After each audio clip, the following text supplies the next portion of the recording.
those headlines.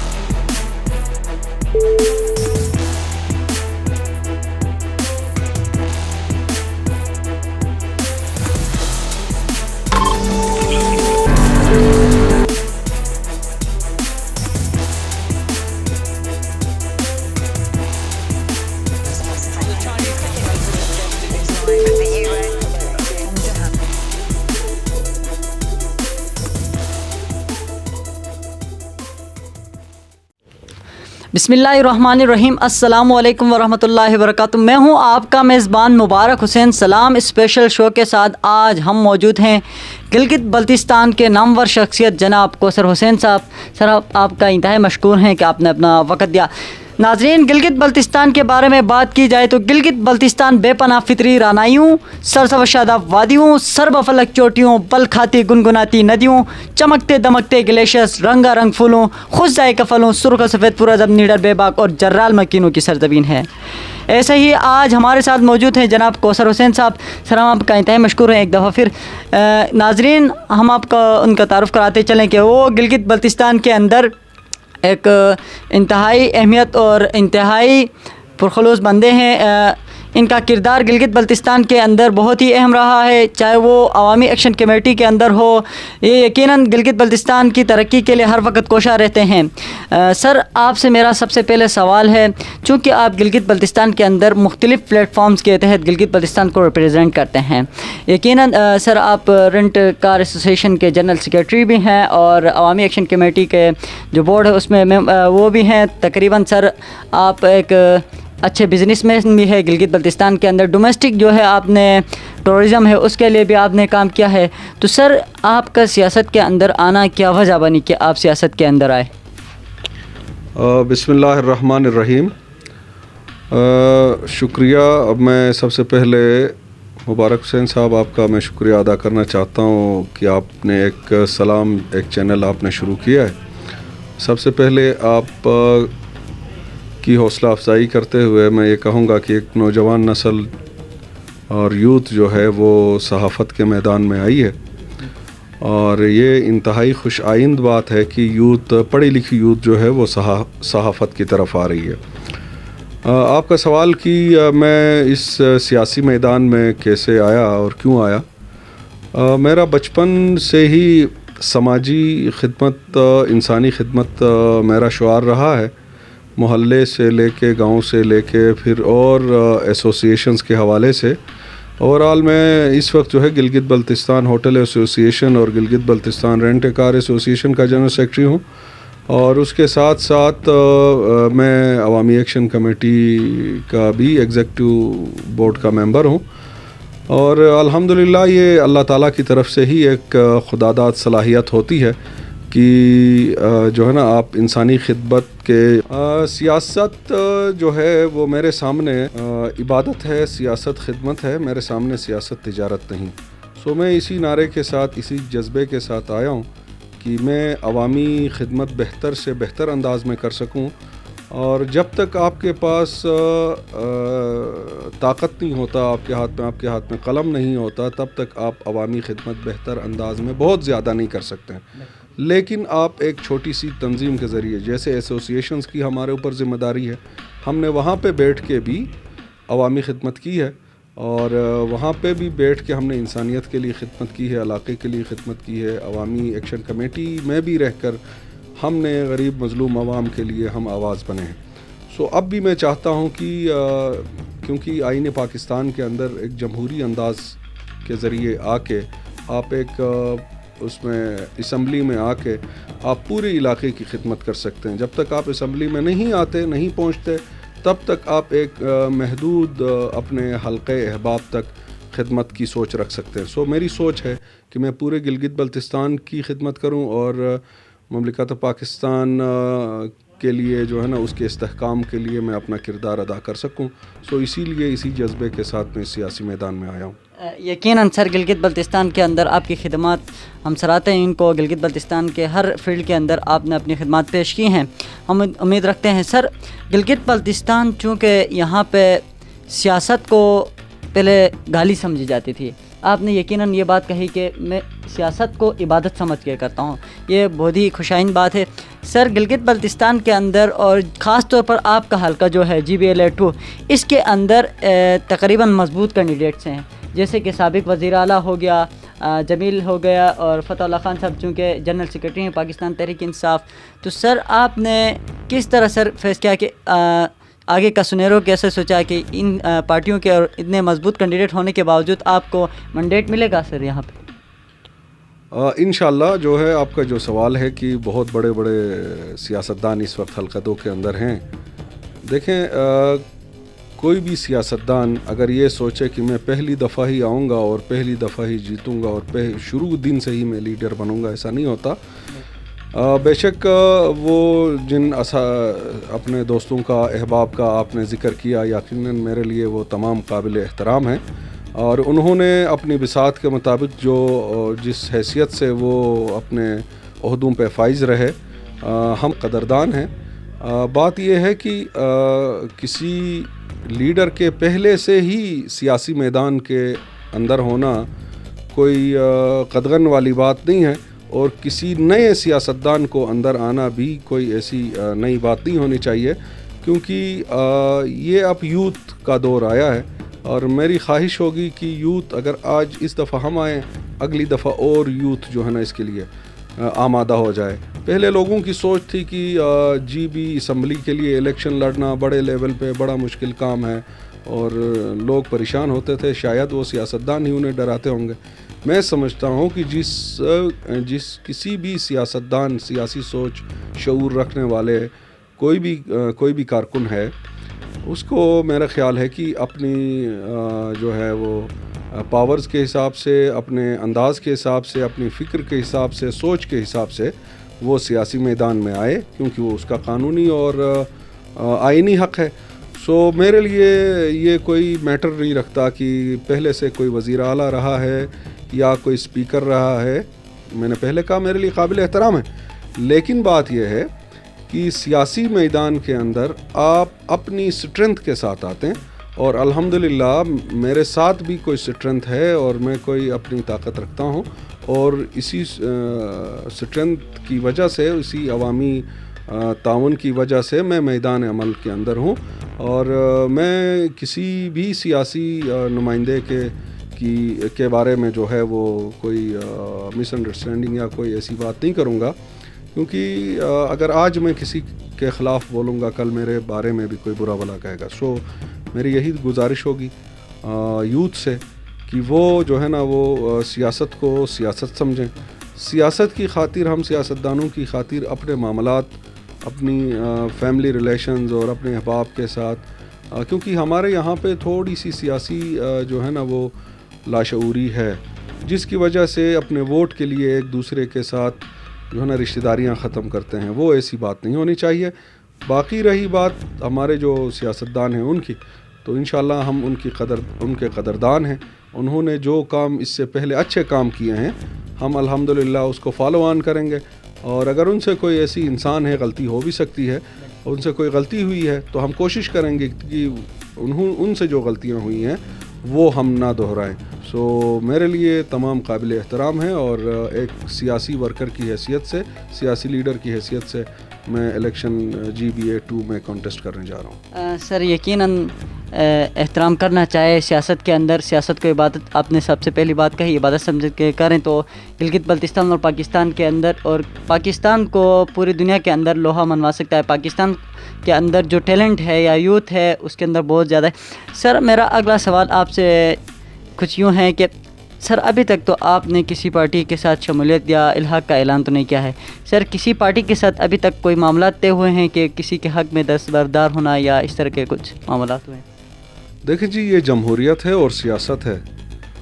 بہت ساری پارٹیاں جو ہیں نا وہ چاہتی بھی ہیں کہ ہم ان کے ساتھ شامل ہوں, لیکن جو میرا ووٹر ہے وہ یہ چاہتا ہے کہ میں ایز انڈیپینڈنٹ ہی الیکشن کانٹیسٹ کروں. سر آپ یقیناً الیکشن لڑیں گے؟ ہاں انشاءاللہ تعالی ہم الیکشن لڑیں گے, اور ابھی تک ہم نے ایسا نہیں سوچا ہے. لیکن سیاست حرف آخر نہیں کہ آپ کہیں پہ دیکھیں, آپ الیکشن لڑنے سے پہلے بھی کسی سیاستدان کے ساتھ مرج ہو سکتے ہیں, لیکن الیکشن جیتنے کے بعد بھی یا الیکشن ہارنے کے بعد بھی آپ کسی سیاسی پارٹی میں آپ جائیں گے، آپ کی پوری لائف بالکل انڈیپینڈنٹ نہیں جاتی. سو علاقے اور قوم اور جو اوور آل پوری کمیونٹی، آپ کا حلقہ، آپ کی جو عوام ہے، اس کے مفاد میں جو بات ہوتی ہے وہ آپ آزاد رہ کے کام نہیں کر سکتے ہیں. کسی نہ کسی شکل میں کسی اچھی پارٹی کے ساتھ آپ کامیابی کے بعد بھی جو ہے نا آپ کسی پارٹی کو جوائن کر سکتے ہیں. لیکن یہ ہے کہ اب تک میرا جو ہے وہ میں نے شروع میں بھی کہا تھا، اپنے پہلے جو ہم نے انٹرویوز دیے اس میں بھی کہا کہ ہم الیکشن انشاءاللہ کانٹیسٹ کریں گے اور بھرپور انداز میں کریں گے اور آخر دم تک کریں گے. سر یقیناً آپ الیکشن کانٹیسٹ کریں گے. سر میرا اگلا جو سوال ہے بہت ہی اہم ایشو کے اوپر، جو کہ گلگت بلتستان کا ایشو بنا ہوا ہے. پورے ملک کے اندر جو ہے تمام سیاسی قیادت جو ہیں اس پہ نظریں رکھی ہوئی ہیں، مختلف رائے رکھتے ہیں سیاسی قیادت. جیسے کہ مولانا فضل الرحمان صاحب مختلف رائے رکھتا ہے، تو وزیر اعظم عمران خان صاحب مختلف رائے رکھتے ہیں. ہمارے گلگت بلتستان کو لے کے سر بہت ہی اہم ایشو کھڑا ہوا ہے. گلگت بلتستان کو عبوری آئینی صوبہ بنانے کے حوالے سے کوئی کہتا ہے کہ یہ امریکہ کا ایجنڈا ہے کہ گلگت بلتستان کو عبوری آئینی صوبہ بنائے. تو سر آپ اس چیز کو کس طرح دیکھتے ہیں کہ گلگت بلتستان کو کیا عبوری آئینی صوبہ بننا چاہیے یا کشمیر طرح کا سیٹ اپ دینا چاہیے اس کو؟ دیکھیں جی، ہمارا مطالبہ جو ہے شروع دن سے ہم یہ رونا رو رہے ہیں کہ پاکستان وفاق جو ہے گلگت بلتستان کو آئینی 5واں صوبہ بنائے. ہماری شروع سے یہی آواز رہی ہے. لیکن بدقسمتی سے یہاں پہ آئینی جو ہے نا وہ حق دلانے کے حق میں نہیں ہے. سو ہماری وفاق سے یہ گزارش ہوگی کہ پاکستان کے حق میں، اس علاقے کی عوام کے حق میں جو فائدہ ہوگا اس کو یہاں کے سٹیک ہولڈرز کو اعتماد میں لے کے، گلگت بلتستان کے سٹیک ہولڈرز ہیں، یہاں کی اچھی سوچ رکھنے والے ہمارے لیڈرز ہیں، ہمارے نمائندے ہیں، ان کو اعتماد میں لینے کے بعد گلگت بلتستان کو جو ہے نا یہاں کا پاکستان کا 5واں صوبہ بننا چاہیے. دیکھیں جی، اگر ہم نے صوبہ نہیں بننا تھا تو ہم نے شروع دن میں گلگت بلتستان جب ہم نے ڈوگرا سے ہمارے آباء و اجداد نے آزاد کروایا اور 15 دن یہاں پہ گلگت بلتستان کی اپنی یہاں پہ صدارتی نظام یہاں پہ نافذ العمل رہا، اور 15 دن بعد یہ کراچی میں جا کے قائد اعظم محمد علی جناح کے پاس جا کے وہاں پہ آپ الحاق پاکستان کرتے ہیں. جب الحاق پاکستان کیا ہے تو اس کا مطلب یہ ہے کہ ہماری قوم چاہتی ہے، ہماری عوام چاہتی ہے، ہم چاہتے ہیں کہ گلگت بلتستان پاکستان کا 5واں صوبہ بنے. ہم نہیں چاہتے ہیں کسی اور قسم کا طرز سیٹ اپ، کسی اور کے ساتھ ہمارا کوئی واسطہ نہیں ہے. ہمارے آباء و اجداد نے خود گلگت بلتستان کو ڈوگروں سے آزاد کروایا. ہم ہی اس علاقے کے مالک ہیں، ہم جو چاہیں گے ہم وہی کریں گے. سو ہمارا مطالبہ ہے کہ گلگت بلتستان کو موجودہ صورتحال میں اگر مکمل آئینی صوبہ دینے میں اگر وفاق کے لیے کوئی ایسی پریشانی مشکلات ہیں تو کم از کم ہمیں عبوری آئینی صوبہ دیا جائے. کیونکہ اس سے پہلے ہمیں آرڈرز کے ذریعے چلایا گیا، اس کے بعد پھر جی یہاں پہ ایک اس کے مجسٹریٹ کے ذریعے یہ کچھ عرصہ ہمارا علاقہ چلا. اس کے بعد پھر یہاں پہ چیف سیکرٹری کا ایک نظام آیا. اس کے بعد جناب چیف سیکرٹری سے پھر وہ سیکرٹریز میں اضافہ ہوا اور مراعات دی گئیں. پھر ایک غالباً 2008 یا 2009 کا ایک آرڈر آیا، اور ایک یہاں پہ پھر اس کے بعد اب ایک اور نیا تھوڑی امپرومنٹ کے ساتھ اگر گلگت بلتستان کی عوام کو پاورفل بنایا جا رہا ہے تو اس عوام کو، اس قوم کو، اس کو ایک پاکستان کو مزید استحکام دینے کے لیے ہمارے علاقے کو مراعات دی جائیں. اور گلگت بلتستان کو ہمارا تو مطالبہ ہے کہ مکمل آئینی صوبہ بنے. اگر مکمل آئینی صوبہ بنانے میں وفاق کو کچھ مشکلات کا سامنا ہے تو کم از کم ہمیں جو ہے نا عبوری آئینی صوبہ دیا جائے، تاکہ جب وہ مشکلات 1-2-4 سالوں میں دور ہوں گی تو انشاءاللہ تعالی ہم پاکستان کا 5واں آئینی صوبہ بنیں گے. یقیناً سر، گلگت بلتستان کے زمینوں کے مالک گلگت بلتستان کے رہائشی ہیں، پنجاب کے زمینوں کے مالک پنجاب کے ہیں، اور کشمیر کے زمینوں کے مالک کشمیری ہیں. سر میرا آپ سے آخری جو سوال ہے، اگر سر آپ کو عوام موقع دیتی ہے، گلگت بلتستان کی عوام، آپ کے حلقے کی عوام آپ پہ اعتماد کرتی ہے، آپ کو ووٹ اینڈ سپورٹ کرتی ہے، آپ ون کرتے ہیں اس حلقے سے، تو آپ کا آگے کا ویژن کیا ہے سر؟ اور نوجوانوں کی آپ نے خاص طور پر بات کی، تو سر ہمیں ہر جو ہے سیاستدان سے یہ سننے کو ملتا ہے کہ وہ خاص طور پر یوتھ پہ توجہ دے رہا ہے. تو سر یوتھ کے لیے آپ کے کیا پروگرامس ہیں، اور گلگت بلتستان کے آل اوور جو ہیں اس کے لیے آپ کے کیا پروگرامس ہیں؟ یہ بڑا بہترین سوال ہے آپ کا. اب میں اپنے منشور کی طرف آؤں گا. منشور میں سب سے پہلا میرا پوائنٹ ہے بین المسالکی مذہبی ہم آہنگی، کیونکہ کوئی بھی علاقہ جہاں پہ امن و امان کا مسئلہ ہو وہ ترقی نہیں کر سکتا، کیونکہ امن و امان کا جہاں مسئلہ ہوگا وہاں پہ سب سے پہلے آپ کی معیشت متاثر ہوگی، اس کے بعد آپ کی تعلیم متاثر ہوگی، اس کے بعد آپ کی قوم کی جو ہے صحت متاثر ہوگی، اور بہت ساری ایسی چیزیں ہیں جو بدامنی سے ہمارا پورا یہ جو گلگت بلتستان کا جو خطہ ہے یہ متاثر ہونے کا اندیشہ ہے، اور بدقسمتی سے پچھلے کئی دہائیوں سے ہم اس عذاب میں مبتلا رہے، لیکن الحمدللہ اب کچھ 5-7 سال ہوئے ہیں جس میں گلگت بلتستان میں بالکل پرامن ماحول ہے، اور الحمدللہ اس میں کسی ایک شخص کو کریڈٹ نہیں دوں گا، اس امن کو برقرار کرنے میں، اس امن کو بحال کرنے میں ہمارا گلگت بلتستان کا خصوصاً صوبہ بنے 10 سے 15 کلومیٹر کا ہمارا جو شہر ہے، شہر کی اندرونی آبادی حلقہ 1 اور حلقہ 2 جب بھی بدامنی ہوئی ہے سب سے زیادہ ہمارے یہ 2 حلقے متاثر ہوئے، شہری آبادی متاثر ہوئی ہے، اور قربانی بھی سب سے زیادہ امن بحال کرنے میں اسی حلقے نے دی ہے، تو اس میں ان تمام افراد کی قربانیاں شامل ہیں جنہوں نے اس کو امن کو بحال کرنے میں اپنا کردار ادا کیا، ہماری وہ مائیں، ہماری وہ بہنیں، ہمارے وہ بھائی جن کے عزیز و اقارب بے گناہ ان فسادات میں مارے گئے، اور انہی ماؤں، بہنوں اور بھائیوں نے، اس علاقے کی پرامن عوام نے ان کو معاف کیا، اور اسی معافی کی وجہ سے سب جو ہے نا اس وقت ہم سب اس امن کے ماحول میں رہ رہے ہیں، لہٰذا ان سب کی ہمیں قدر کرنی چاہیے، اور اس کی قدر کرتے ہوئے آگے ہمیں اس کے اوپر کام کر کے علاقے کا امن بحال رکھنا چاہیے، پہلی بات۔ دوسری بات یہ ہے کہ یہاں پہ گلگت شہر کے اندر دیکھیں آبادی روز بروز بڑھ رہی ہے، گنجان آبادی کی جو گنجان آباد علاقہ ہے، یہاں پہ ہمارے پینے کے پانی کا مسئلہ ہے، اور ہم نے کلین ڈرنکنگ واٹر کے اوپر ہم نے کام کرنا ہے، اور ایک اور اہم مسئلہ ہے گلگت شہر کا۔ گلگت شہر ایک نشیبی علاقہ ہے، اور یہاں پہ اگر آپ شہر کے اندر 4-5 فٹ کی کھدائی کرتے ہیں تو نیچے سے پانی نکلتا ہے، تو یہاں شہر کے اندر ڈرینیج کا ایک مؤثر نظام لانے کی ضرورت ہے، اور میری خواہش ہے کہ میں اس شہر کو بچاؤں، شہر کی آبادی کو ہم بچائیں، کیونکہ جب تک آپ ڈرینیج کو جو ہے نا وہ اس کا مکمل نظام نہیں بنائیں گے، آپ کی زمین کے نیچے پانی ہوگی تو زمین کمزور ہوگا، اور آپ کے گھر جو ہیں، آپ کے جو عمارتیں جو ہیں، کنسٹرکشن ہے، وہ مضبوط نہیں ہو سکتی۔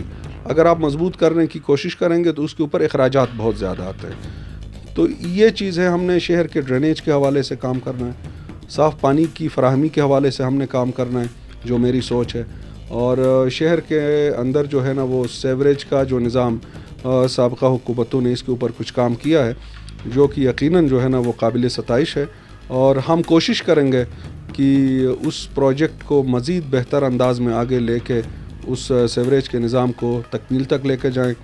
اس کے علاوہ ہمارے پاس جو ہے اپنے یوتھ کے لیے کہا کہ ہمارے پاس یوتھ کے لیے کیا پلان ہے، بدقسمتی سے اس سے پہلے یوتھ کے اوپر کام نہیں ہوا، حالانکہ ووٹر جو ہے آپ کا 60 to 70% آپ کا یوتھ ہے، ہمیں اس کے اوپر سروے کرنا ہوگا کہ ہماری یوتھ کا لیول کیا ہے، وہ کس سوچ کے حامل ہیں، اور اس کی کیٹیگریز ہم انشاءاللہ بنائیں گے، اور ہمارا سروے ہوگا کہ آنے والے وقتوں میں ہمیں کن چیلنجز کا یوتھ کو سامنا کرنا پڑے گا، اس کے اوپر ہمیں اسٹڈی کی ضرورت ہوگی، اور اور یوتھ کو آن بورڈ لے کے، اور یوتھ کو ہم انشاءاللہ انٹرنیشنل جابز اپرچونٹیز ہم پرووائڈ کریں گے، اور یوتھ کو یہاں پہ اسپیشلی امپلائمنٹ جو ہوتی ہے گلگت بلتستان کے اندر، انفارچونیٹلی سابقہ ادوار میں کوئی اچھی ریپوٹیشن اس کے اندر نہیں رہی ہے، اقربا پروری اور بہت ساری چیزیں ایسی ہوئی ہیں، تو اگر ہم اس اقتدار میں آئے اور اللہ تعالیٰ نے ہمیں یہ عزت بخشی تو انشاءاللہ ہم میرٹ کو جو ہے یوتھ کے لیے اوورال میرٹ فار آل کے فارمولے پہ ہم عمل کریں گے، اور یوتھ کو اگر ہم میرٹ کے اوپر ہم نہیں لے کے آئیں گے، ایک بچہ جو ٹاپر رہا ہو اور دوسرا جو بچہ ہے وہ انتہائی نااہل ہو، اسے ہم سفارش کی بنیاد پہ، اپنے رشتے کی بنیاد پہ اگر ہم اس کو ایک پوسٹ کے اوپر بٹھاتے ہیں تو ہماری یوتھ کیوں پڑے گی؟